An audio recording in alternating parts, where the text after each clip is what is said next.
Mark Tremonti's highly anticipated charity album, Tremonti Sings Sinatra, has finally arrived. So let's dive in and see if the rock legend can sing and swing like Old Blue Eyes himself.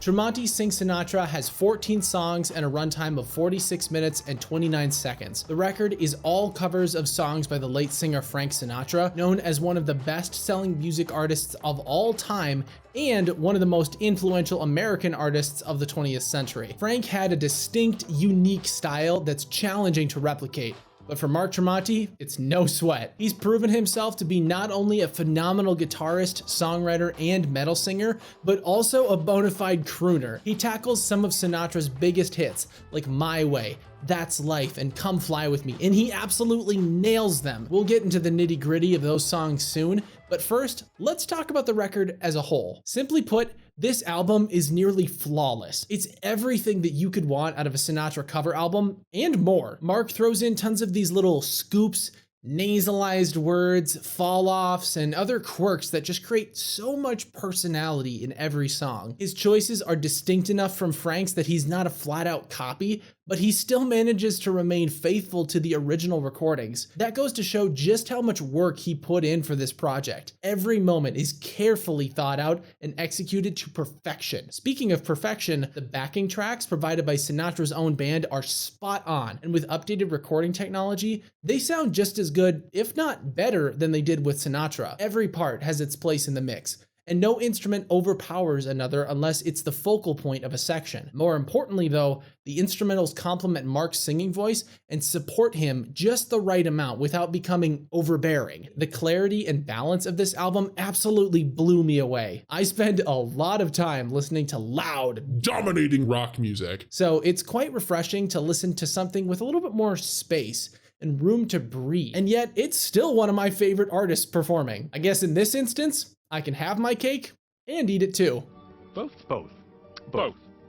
is good. One more thing though before we dig into the individual tracks. I mentioned in an earlier video how I was a little bothered by Mark's overpronounced easy onset. That's the h sound at the start of words like I've and under, and he pronounces them like hive and hunder. And while I still stand by what I said in that video, the fact that he's consistent with it in every song does help me get used to it and kind of tune it out after a while. I still don't prefer it, and I definitely would not have made that choice if I was in his shoes, but it doesn't distract from any of the tracks enough to feel like it ruins it. And speaking of tracks, let's talk about him. Frank recorded well over 1,000 songs during his career, so clearly there's a lot to pick from for this record. Mark described that he, quote, didn't want to only cover the hits. There are some album tracks and some deep cuts on the record that will encourage everyone to dig back into Sinatra's catalog. The record starts with their first release single, I've Got You Under My Skin, followed by I've Got the World on a String, and then the record's third single, I Fall in Love Too Easily. The first real surprise though is in the fourth track, Wave,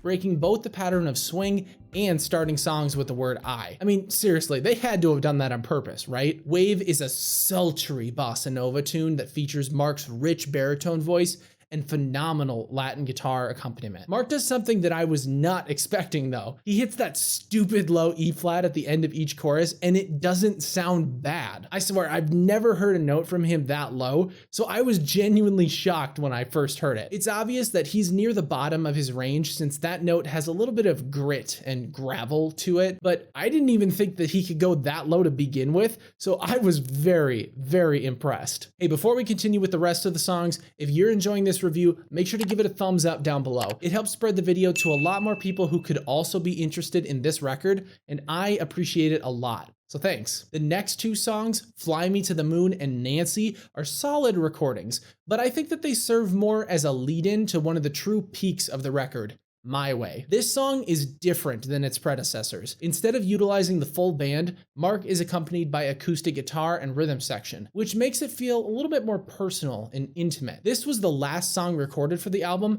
so you can hear that pure emotion and bittersweet sting in his voice. He's singing I Did It My Way, but it's like he's actually saying, I did this album my way. I did my career my way. I did my life My Way, and it's awesome. Following My Way, the record keeps up its pace with the lively songs You Make Me Feel So Young and Luck Be a Lady. The sass-filled tracks That's Life and Come Fly With Me are up next, highlighting Mark's ability to show off his attitude. When I listen to these tracks, I can't help but picture him like strutting down the street in some movie musical about a struggling musician in the 60s. I don't know about you, but I think Mark could have a future on Broadway. The album's final songs see the return of Mark's crooner persona, with a reimagined version of In the Wee Small Hours of the Morning, followed by a beautiful romantic rendition of The Song Is You. And to round things out, Tremonti reaches back into the earlier parts of Sinatra's catalog with the song All or Nothing at All. I found this choice interesting, since that song is likely not as well known as some of the other tracks on this album. I didn't even know it before I heard it on this record. I was expecting a more famous song to bookend the record and be the final cherry on top, but regardless, Mark's glorious high note at the very end still does an excellent job at wrapping things up.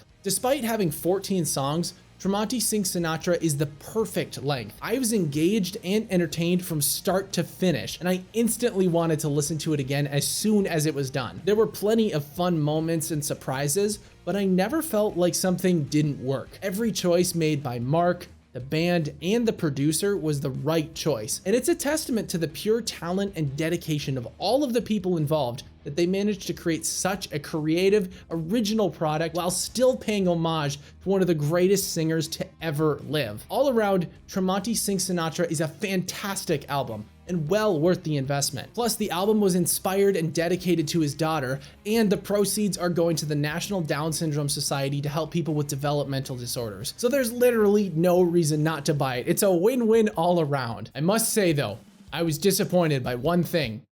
He didn't record my personal favorite, New York, New York. Oh well. Maybe if he decides to reprise his role as Sinatra's spiritual successor, it'll make an appearance. But for now, I want to hear what you think about this new record. Did you like it? Did you hate it? Should Mark record another record? Let me know what you think in the comments, because I'm sure there's a lot to talk about here. We've still got a couple months before his next record with Alter Bridge, but there are plenty of other albums coming up soon that you're going to want to keep an eye out for. If you're looking for recommendations for more music, check out this video about 5 upcoming summer albums that you do not want to miss out on. Thanks for watching, and I'll see you there.